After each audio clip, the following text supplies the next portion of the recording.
Olá! Hoje vamos falar de parceria, termo definido como encontro de pessoas por objetivos e interesses comuns. As parcerias são muito importantes em todos os setores da sociedade, governo, empresas e ainda mais para as organizações da sociedade civil. E para falar sobre o tema, trouxemos dois convidados especiais. Pedro Veiga, diretor-presidente do Instituto Atuação, e Rafael Cardeal, cofundador e facilitador na Mobiliza Mais, ambos com bastante experiência no terceiro setor. Muito obrigada pela presença de vocês. E eu queria começar o nosso bate-papo comentando um pouquinho sobre a importância das parcerias para as organizações da sociedade civil, para o terceiro setor. Para que a gente possa falar um pouquinho sobre a importância das parcerias, é interessante que a gente reflita um pouquinho sobre a função das organizações sociais na nossa sociedade. Então, as organizações, os movimentos são formas com as quais as pessoas na comunidade se organizem e busquem atuar em prol de alguma causa ou pela solução de algum problema. E como a formação dessas organizações, elas não são necessariamente sistematizadas, elas não são necessariamente articuladas, nós temos diversas organizações, diversos movimentos atuando com causas semelhantes, atuando pela solução de problemas semelhantes em locais próximos, às vezes na mesma cidade, no mesmo estado, nas mesmas regiões. E por isso que as parcerias são tão importantes para as organizações sociais. Em uma primeira análise, para que essas organizações possam se fortalecer atuando em conjunto. Então essa é uma visão bastante importante que as organizações sociais precisam fortalecer, que elas precisam mapear, precisam buscar as organizações que atuam em causas, em problemas semelhantes aos que ela também atua e busque atuar em conjunto em meio à comunidade. Legal, Rafael. Pedro, e o que você diz sobre isso? Então, com certeza, as parcerias são fundamentais, ainda mais no terceiro setor, onde a gente percebe assim que é necessário um esforço muito grande para essas causas e muitas vezes são ângulos diferentes de visão, né? E a parceria vem justamente a somar em know-how diferente, em recursos que às vezes falta para um e tem na outra, né? Então a gente vê que isso é fundamental e tem um grande espaço de evolução aí. É verdade. E a gente sabe também que nem todas as organizações conseguem ter uma pessoa dedicada exclusivamente para as relações institucionais. Às vezes tem aquela equipe, né? E aí como é que essas organizações que contam com essas equipes enxutas conseguem se dedicar a isso? Conseguem se dedicar a gerenciar uma carteira de clientes, a atrair mais parceiros? O que vocês diriam?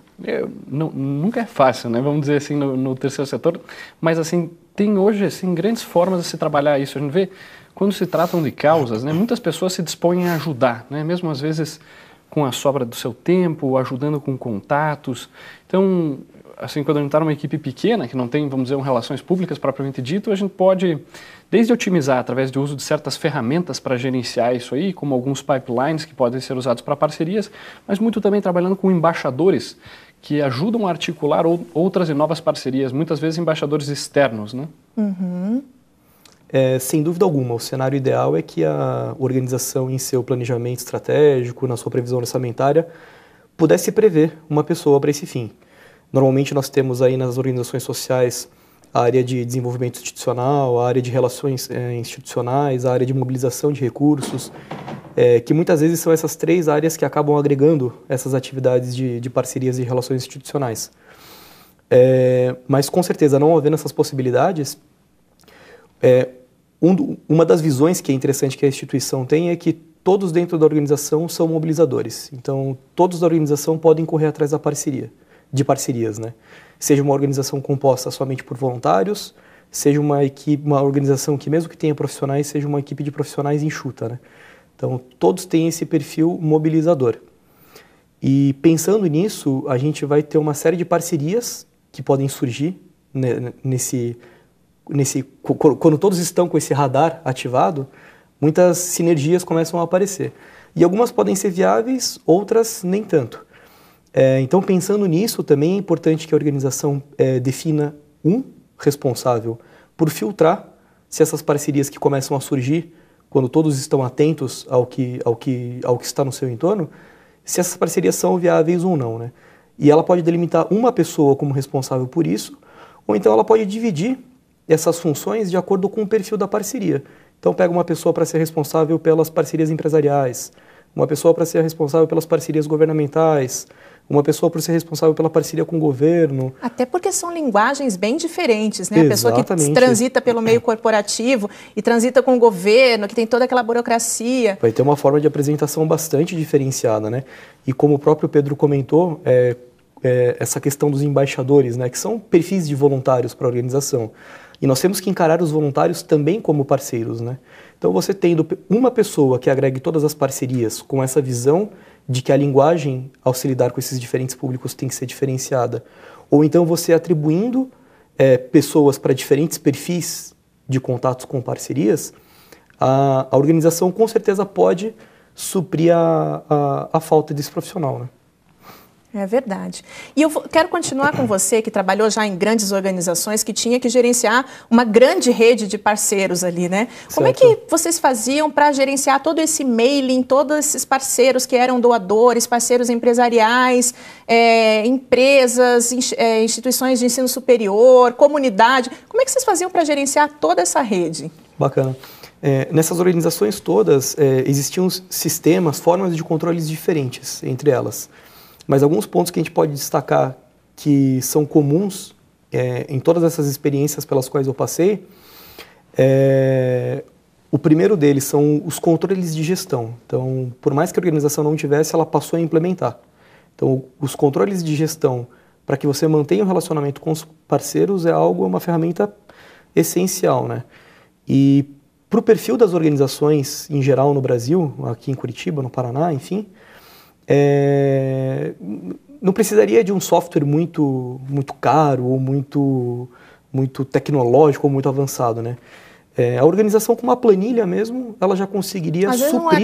Um Excel resolve, um Access, um né? Access, ou não, quero um software livre, pega um software livre que tem a planilha. Ela já consegue moldar lá nas colunas, naquela planilha, naquela tabela, um mapeamento de todos os parceiros com quem ela tem contato, os tipos de parceria que ela está formalizando com cada um desses contatos, quais foram os últimos tópicos conversados com aquela pessoa, quando eu tenho que retornar o contato com aquela organização. Isso para parcerias ativas, né?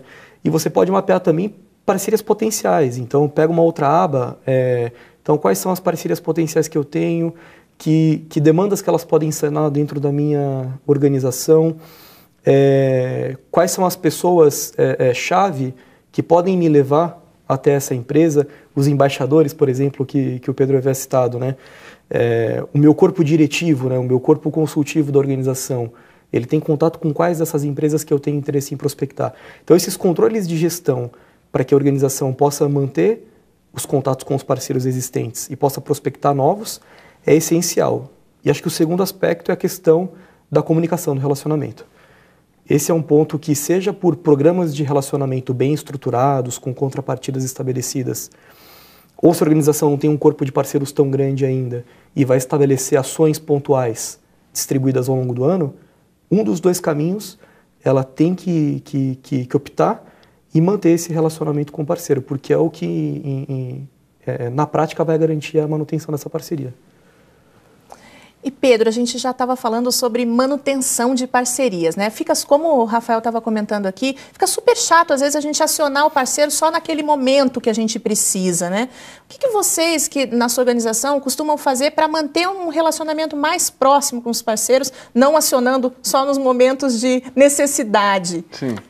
Então, muito nessa linha que ele falou, é muito necessária a ferramenta de controle, né? Que pode ser um Excel, pode ser uma coisa simples assim, e estabelecer alguns poucos processos assim do que é necessário para um parceiro, né? Então, você tendo esse controle, você analisando ele, vamos dizer, com uma periodicidade grande, né?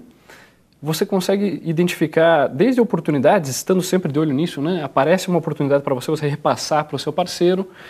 No nosso caso, a gente trabalha também com newsletters, né, mensais, que a gente encaminha para os parceiros, mostrar o que está acontecendo de bom e tal.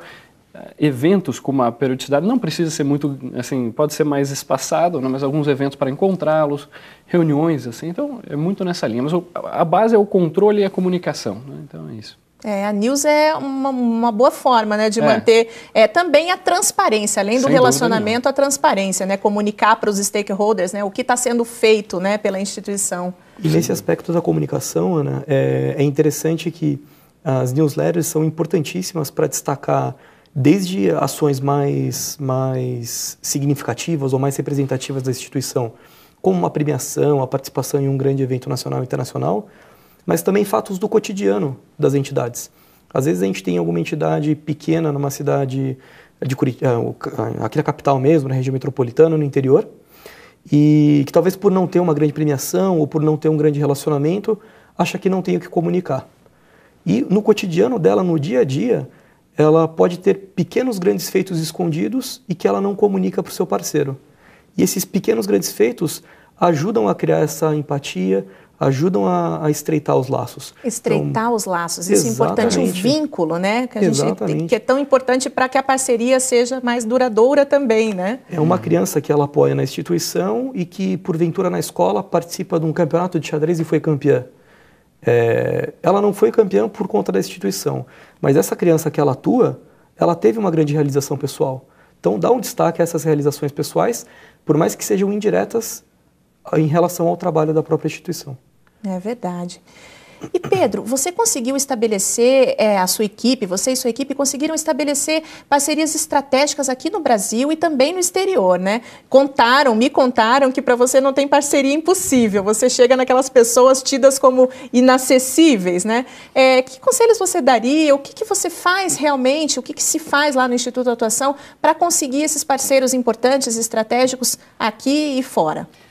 Tá ótimo essa aí, mas não é que seja bem assim, né? Com certeza não, mas a gente tem conseguido grandes feitos. Assim, temos uma equipe extraordinária, uma gestão muito boa, um RP fora de série dentro da nossa equipe, né, que é o Jamil. Mas a gente sempre olha assim com muita atenção quando a gente pensa nas parcerias, assim, o que mais nos interessa, né? Estrategicamente, o que temos a oferecer, né?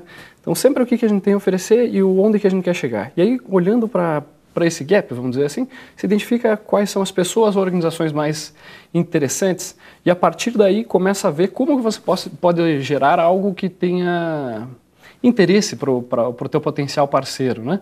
E aí sempre olhando quem que você pode chegar que conhece aquele. E às vezes você vai 2, 3 camadas, mas é muito difícil que seja mais do que 3 camadas para você conseguir.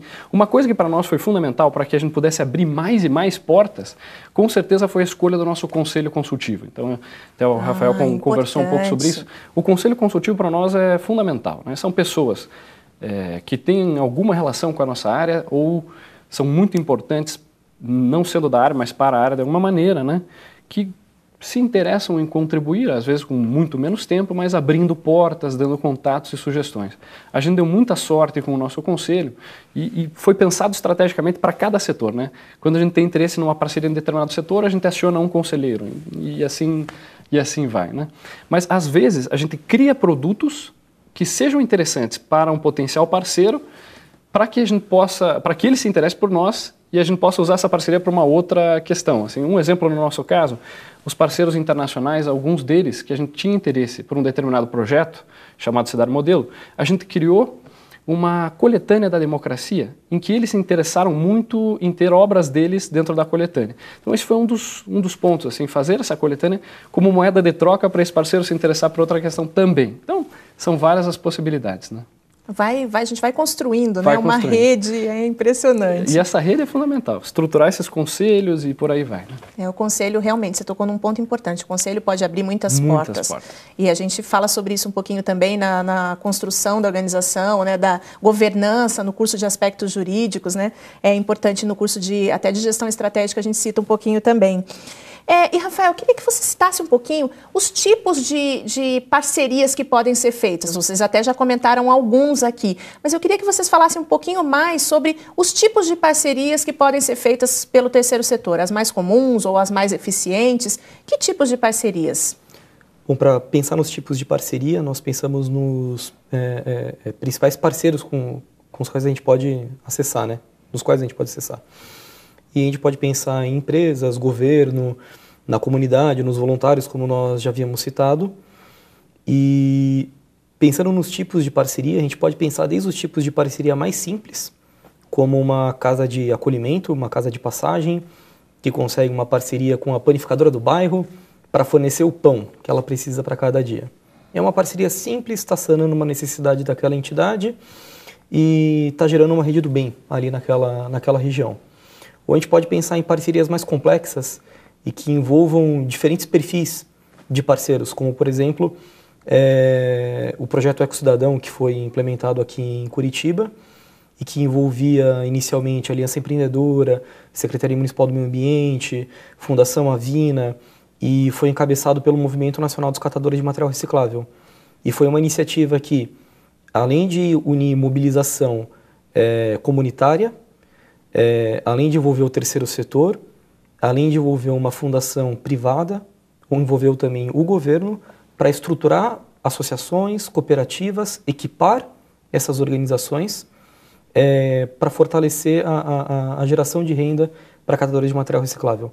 Então a gente tem perfis de parceria das mais diversas, né? Das mais simples às mais complexas.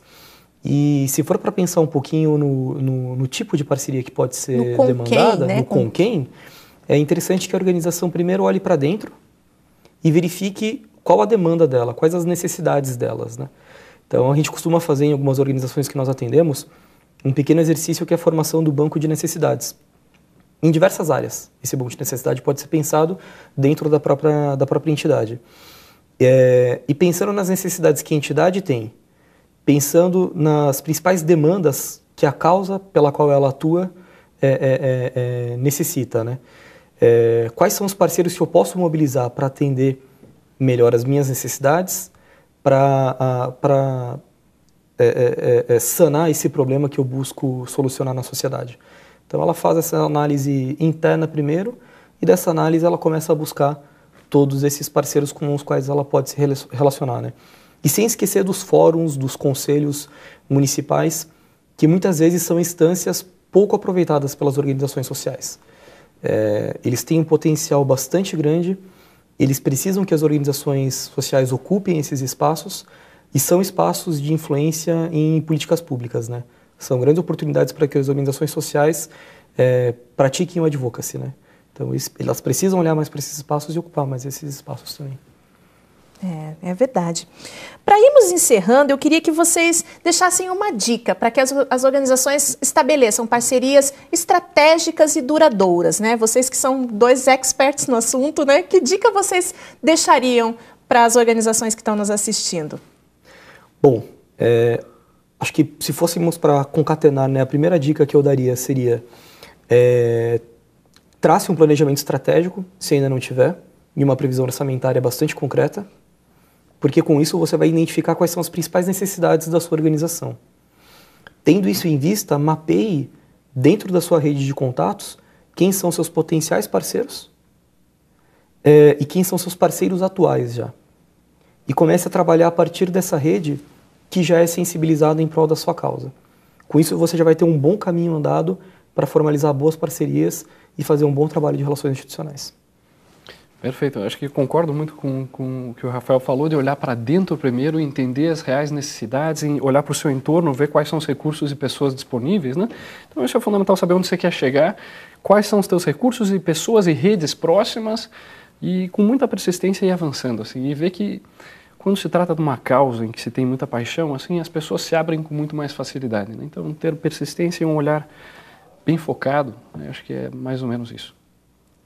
Certo, muito obrigada pela participação de vocês e nós ficamos por aqui, esperando que a sua organização estabeleça parcerias excelentes, duradouras e estratégicas. Conclua o curso e saiba mais.